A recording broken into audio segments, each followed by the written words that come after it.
Assalamualaikum warahmatullahi wabarakatuh. Al-Fatihah.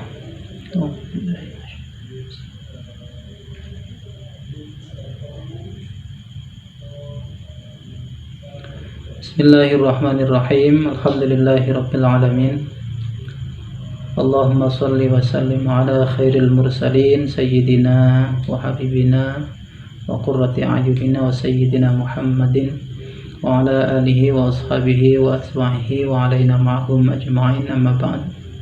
Kawan-kawan kelas studi hadis yang saya banggakan, kali ini kita akan berdiskusi tentang at-tahammul wal ada dalam studi hadis. Yang saya sampaikan ini sifatnya poin-poin pentingnya saja, nanti bisa kita kembangkan dalam diskusi lebih lanjut ya.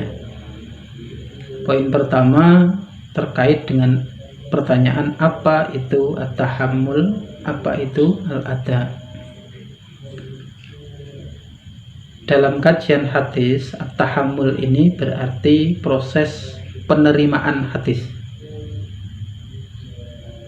mulai dari bagaimana sahabat menerima hadis, bagaimana sahabat menerima dari Rasulullah ya, kemudian bagaimana tabi'in menerima dari sahabat, bagaimana atba'ut tabi'in menerima dari tabi'in, dan seterusnya sampai kepada mukharrij terakhir. Kemudian al-ada sebaliknya, al-ada itu adalah proses penyampaian hadis atau proses penyampaian periwayatan hadis. Bagaimana Rasulullah menyampaikan kepada para sahabat, bagaimana para sahabat menyampaikan kepada at-tabi'in atau kepada sahabat shighar, sahabat junior, bagaimana sahabat junior menyampaikan kepada tabi'in senior, bagaimana tabi'in senior menyampaikan kepada tabi'in junior. Itu kalau pakai klasifikasi ada senior junior. Kalau tidak ya berarti bagaimana Rasulullah menyampaikan kepada sahabat, bagaimana sahabat menyampaikan kepada tabi'in, bagaimana tabi'in menyampaikan kepada atba'i tabi'in, dan seterusnya sampai kepada mukharrij terakhir. Dari pertanyaan bagaimana proses itu, maka muncul beberapa klasifikasi ya. Nah, klasifikasi itu sekaligus menjadi perangkingan ya, perangkingan kualitas suatu periwayatan. Di sana kan ada sima, kemudian ada qiraah, kemudian ada munawalah, kemudian ada ijazah, dan seterusnya sampai ke wijadah. Ada 8 itu ya. Simak menempati posisi yang tertinggi, disusul dengan qiraah, disusul dengan munawalah, kemudian ijazah, dan seterusnya. Nah, mengapa seperti ini? Karena simak itu prosesnya adalah guru membaca suatu hadis atau menyampaikan suatu hadis, kemudian murid mendengarkan, dan bisa jadi sambil mencatat ya, dan atau sambil mencatat. Kemudian qiraah, murid membaca di hadapan guru, kemudian guru mendengarkan dan melakukan koreksi apabila ada kekeliruan. Dua model periwayatan ini, dua model tahammul wal ada ini menempati posisi yang tertinggi dalam periwayatan. Mengapa? Karena simak maupun qiraah itu menunjukkan subutul liqa ya, menunjukkan subutul liqa, kepastian adanya pertemuan antara guru dan murid. Sementara yang berikutnya munawalah dan ijazah itu menunjukkan imkanul liqa. Imkanul liqa itu ya bisa jadi bertemu, bisa jadi tidak. Sampai yang terakhir wijadah itu menunjukkan bahwa murid tidak bertemu dengan guru, tetapi dia hanya menemukan tulisan dari gurunya, ya, atau orang yang diaku sebagai gurunya.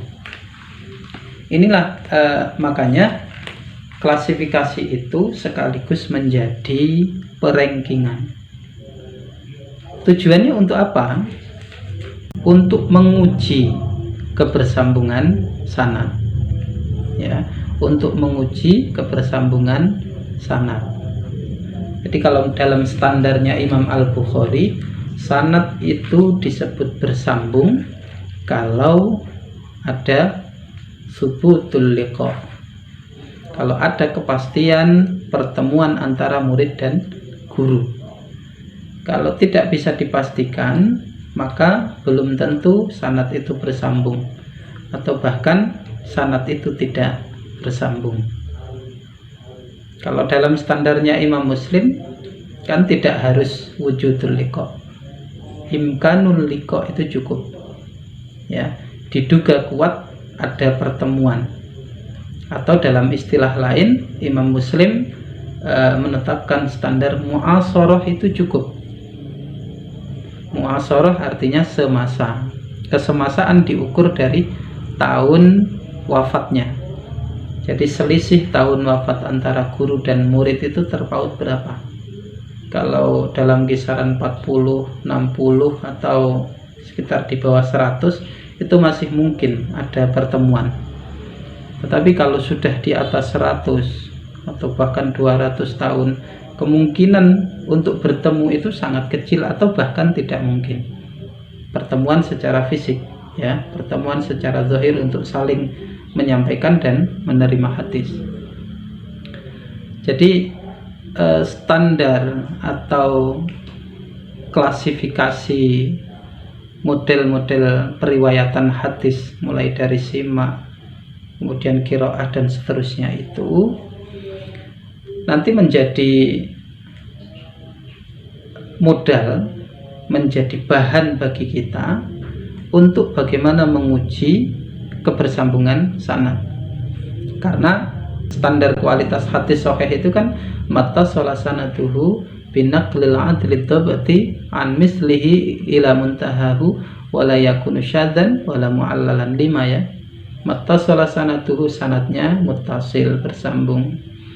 Kemudian binaqlil adli, diriwayatkan oleh perawi yang adil, ad-dhabti, yang dhabit, an mislihi ila muntahahu, pada semua tabaqah sanad, wala yakunu syadzan, tidak mengandung syadz, wala mu'allalan, dan tidak mengandung illah di dalamnya.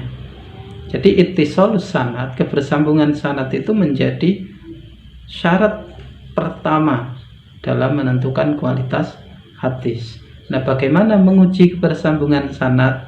Pertama bisa dilihat dari at-tahammul wal ada. Terus bagaimana mengetahui proses tahammul wal adanya? Melalui simbol-simbol periwayatannya. Masing-masing dari tingkatan tahammul wal ada itu ada simbolnya. Ya, misalnya proses simak itu ada simbolnya. Sami'tu, sami'na, haddasani, haddasana, ya. Itu simbol-simbolnya. Kemudian proses qiraah atau arad, istilah lainnya, itu qara'tu ala, aradtu ala, ya. Kemudian proses munawalah, nawaltu, simbolnya. Ijazah, ajazani, atau bisa disimbolkan dengan an, dan seterusnya.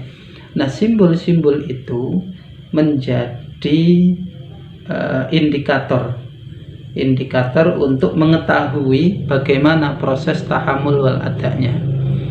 Kalau dalam sebuah silsilah sanad kok semuanya haddasani, haddasani, haddasani, haddasani terus, ya, ini berarti sudah kita ketahui bahwa proses tahammul wal adanya adalah simak. Kalau proses tahammul wal adanya adalah simak, maka jelas ada pertemuan antara murid dengan guru. Kalau sudah ada kepastian adanya pertemuan antara murid dengan guru, maka jelas ini adalah sanad yang muttasil, bersambung. Itu ya. Dan ittisalus sanad dalam kategori subutul liqa itu standarnya Imam Al-Bukhari, ketat Imam Al-Bukhari. Sanad itu dikatakan bersambung apabila subutul liqa, ada kepastian pertemuan. Tapi kalau Imam Muslim cukup mu'asharah, ya, mu'asharah. Jadi itu ya. Pertama mulai dari definisi at-tahammul wal ada itu adalah proses penerimaan dan penyampaian hadis. Kemudian proses itu digambarkan di dalam klasifikasi yang sekaligus menjadi perengkingan, mulai dari simak, qiraah dan seterusnya sampai yang ke-8 itu. Nah, perengkingan itu masing-masing ada simbolnya. Proses simak ada simbolnya sami'tu, sami'na, haddasani, haddasana dan seterusnya ya. Kemudian simbol-simbol itu nanti berguna bagi kita untuk menguji kebersambungan sanad, atau simbol-simbol itu menjadi informasi awal bagi kita untuk mengetahui bagaimana proses periwayatannya. Kalau sudah kita ketahui proses periwayatannya, maka kita bisa menganalisis. Ini ada kepastian pertemuan antara guru dan murid, ini diduga bertemu, ini ada kepastian tidak bertemu, ya. Jadi untuk menguji aspek kebersambungan. Saya rasa itu saja ya poin-poin penting dalam kajian at-tahammul wal ada ini. Nanti silahkan dikembangkan dalam diskusi berikutnya. Terima kasih dari saya dan mohon maaf. Assalamualaikum warahmatullahi wabarakatuh.